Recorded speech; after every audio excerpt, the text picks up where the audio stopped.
Hello friends, আমি চলে এসেছি কার্তিক নতুন ইউটিউব চ্যানেল টু সাইড কিচেনে। আজকে একটা নতুন রেসিপি নিয়ে আজকে রেসিপি হচ্ছে মাছের ঝাল।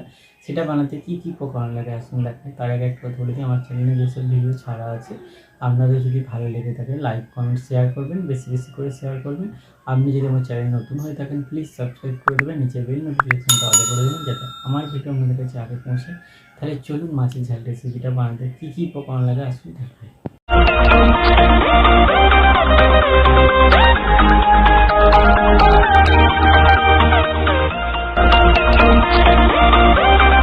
মাছের ঝাল রেসিপিটা বানাতে কী কী উপকরণ লাগে দেখে নেবো। তার আগে একটা কথা, ভিডিওটা প্রথম থেকে শেষ অবধি থাকার অনুরোধ রইল। যে রেসিপিটা শুরু হয়ে এখানে 2 পিস রুই মাছের পেটি নিয়ে নিয়েছি, এটা আগে নুন হলুদ মাখিয়ে ভেজে নেবো। তার জন্য রেসিপিটা শুরু করি। তেলটা গরম হয়ে গেছে, মাছটা দিয়ে দেবো। মাছটা দিয়ে দিতে ভালো করে ভেজে নেবো। মাছটা ভাজা হয়ে গেছে, তুলে নেবো। তেলের উপর টমেটো, দুটো কাঁচা লঙ্কা, আদা, রসুন আর পেঁয়াজের পেস্টটা দিয়ে দেবো। দিয়ে দিতে ভালো করে ভেজে নেবো। দিয়ে দেবো ভেজে নিয়েছে, জলটা হলুদ দিয়ে দেবো। জলটা দিয়ে দেবো, মশলাটা ভালো করে কষে নিয়েছি। ভেজে রাখা মাছটা দিয়ে দেবো।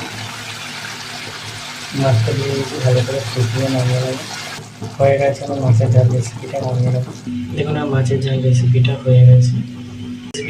এই রেসিপিটা যদি আপনাদের ভালো লেগে থাকে লাইক কমেন্ট শেয়ার করবেন, বেশি বেশি করে শেয়ার করবেন আর প্লিজ সাবস্ক্রাইব করে আমাদের পাশে থাকবেন। চলুন তারা দেখা হচ্ছে নেক্সট ভিডিওতে। এবং নিত্য নতুন ভিডিও পাওয়ার জন্য আমাদের চ্যানেলটা করতে সাবস্ক্রাইব করে আমাদের পাশে থাকবেন। চলুন তারা দেখা হচ্ছে নেক্সট ভিডিওতে।